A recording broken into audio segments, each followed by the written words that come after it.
so let's just resume a little bit what we did. We talked a little bit about the vision of WICS this year, which is to try and get all of the acts to transition one into the other in such a way that the entire show really, rising tide lifts all boats, right? So we're trying to show some really interesting contrasts and comparisons between these cultures.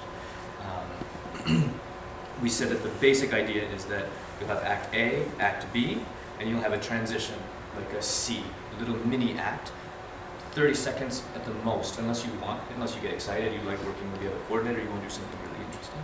But that's the basic model. We also talked about how this model is very flexible. If you guys really want to have a full transition, like a crossfade, it's possible. But the very base case would just be Act 1 and Act 2, that bringing them up for discussion. The next thing that we talked about was basically this idea of chaos, this cloud of bees, and how it's a very safe position. If you guys, worst case, if you guys you finish in a position and you all come into a big mass cloud of bees and then everybody comes to the next position, that's a very successful way of doing it.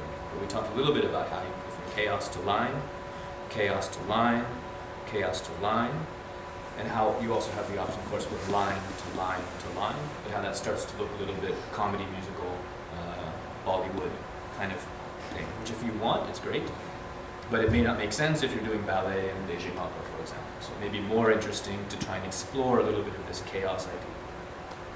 We then had the idea of different numbers. So how different a transition is when you go from one person with many people entering to when you come with many people being on stage and many people coming on stage. So from that point, we really looked at the idea of one coordinator and another coordinator, having them get together first, talking a little bit about their vision of the piece or the final position, the other one talking about their vision of the beginning, and then kind of negotiating that and then communicating back to their dancers. And we talked a little bit throughout the whole process of how you make that communication work with your dancers in a way that has them listening to the group so that you're not getting frustrated as the coordinator and so that they're not getting frustrated as the dancers. The reason why we do all of that is so that you guys can spend more time being creative than dealing with frustrated dancers and having rehearsals that go too long. By the end, you were able to basically communicate your idea to the coordinator, communicate it to your dancers, rehearse it a couple of times, and present it in 5 minutes. Right? This is our goal, is not to make your lives more complicated, but to try and figure out a way that you guys can probably meet offline with the coordinator, figure out what you guys want to do, draw it out on paper, whatever you need to do, communicate it to your dancers during your normal times, so that you guys could seriously meet the two groups entirely, maybe half an hour during a week, and you guys will feel very comfortable. The last thing that we added, which I think is something that we can continue to explore, and it's really up to the coordinators at this point, is how do we have the interaction between Act A and Act B during that transition.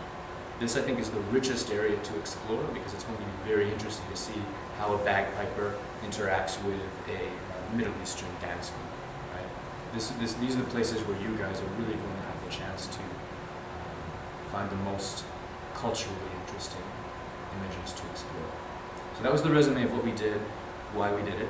Thank you guys for giving me your Friday morning, but I'm really curious if you have any questions, any concerns. I have a question about the ending. It's not that it needs to be like this, but maybe we could. We were talking about the fact that battery is always at the end. I don't think it has to be this way, especially if there's a martial arts that will maybe we won't be able to use the stage after them. But then there's always this moment when everybody comes to stage to make a final high, and usually bateria goes back on the stage and we play while people are doing some kind of movements there. And it's usually, I like it. I don't think we need to be the last one, and I don't think we really need to play well, but it's something to just to know that we can do that. Okay. We can have a rhythm that we play while people are coming into stage to kind of close it. And when we are the last ones, it's just a matter of going back. And it's much simpler, or? Yeah, it's simpler because we do a couple steps behind and we keep playing. Last year, while the presenter were saying the names of the groups, we will do it like softer, and then when everybody's clapping, we will do it like higher. It looks good. I have video of this from previous years. maybe we should not do the same exact thing, maybe we should do something different, but it's something to think about. Yeah, it's a very good idea. I think the idea of having live percussion would be really interesting during that ending. And just when you're talking, and again, I need to talk to the WICS producers because I have my role and they have their role and needs, but it might be interesting to see how many percussion acts we have and how much we'd be able to bring Yeah, in this is all great. It was also done once, and it's really great. There's some rhythms that we can, very simple ones that we can play together. I And it'd be really interesting if you have like 3 different percussion groups, and you have one rhythm you're all doing together, and then 2 come down, 1 comes up, and then they all come together, and then the other 2 come down. And from the audience point of view, it looks like a party's going on the stage, and then Exactly. you're watching this party. It's awesome. That's a perfect final image.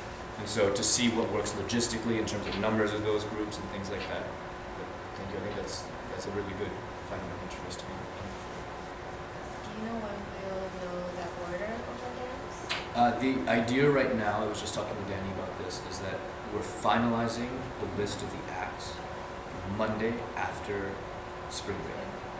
And then we're meeting, the producers and myself, we're meeting on Tuesday night to have the final order. So ideally, when you wake up the Wednesday morning after spring break, you will know which group is before you. And it's up to you guys to contact and figure out what images you can see first.